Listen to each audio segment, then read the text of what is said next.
Hello friends, আমি চলে এসেছি কার্তিক আমার নতুন ইউটিউব চ্যানেল টু সাইড কিচেনে। আজকে আবার একটা নতুন রেসিপি নিয়ে আজকে রেসিপি হচ্ছে মাখন বানিয়ে দেখাবো। তো সেটা বানাতে কী কী উপকরণ লাগে আসুন দেখাই। তার আগে একটা কথা বলে দিই, আমার চ্যানেলে যেসব ভিডিও ছাড়া আছে আপনাদের যদি ভালো লেগে থাকে অবশ্যই লাইক কমেন্ট শেয়ার করবেন ও বেশি বেশি করে শেয়ার করবেন। আপনি যদি আমার চ্যানেলে নতুন হয়ে থাকেন প্লিজ সাবস্ক্রাইব করে দেবেন ও নিচে বেল নোটিফিকেশনটা অলে করে দেবেন।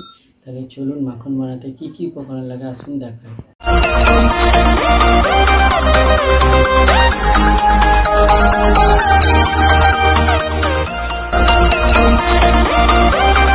চলুন তাহলে মাখন বানাতে কি কি উপকরণ লাগে দেখিয়ে দিই। তার আগে একটা কথা বলে দিই, ভিডিওটা প্রথম থেকে শেষ অবধি দেখার অনুরোধ রইল।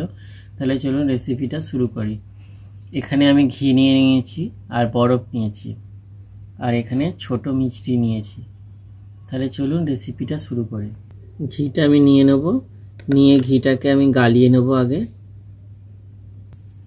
ঘিটা গালিয়ে নিয়েছি, এবার প্লেটের মধ্যে ঢেলে নেব। এবার ঘিটার মধ্যে বরফটা দিয়ে দেবো। বরফটা দিয়ে দিয়েছি, বরফটা দিয়ে এবার ঘিটাকে গুলতে থাকবো এইভাবে।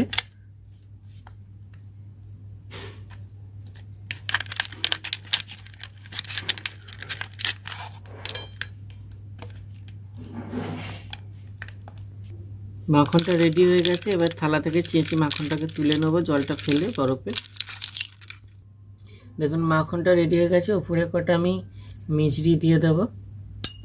দেখুন আমার মাখন রেসিপিটা রেডি হয়ে গেছে। এই রেসিপিটা যদি আপনাদের ভালো লেগে থাকে অবশ্যই লাইক কমেন্ট শেয়ার করবেন ও বেশি বেশি করে শেয়ার করবেন আর প্লিজ সাবস্ক্রাইব করে দেবেন, আমাদের পাশে থাকবেন। চলুন তাহলে দেখা হচ্ছে নেক্সট ভিডিওতে। এরকম নিত্য নতুন ভিডিও পাওয়ার জন্য আমাদের চ্যানেলটাকে প্লিজ সাবস্ক্রাইব করবেন, আমাদের পাশে থাকবেন। চলুন তাহলে দেখা হচ্ছে নেক্সট ভিডিওতে।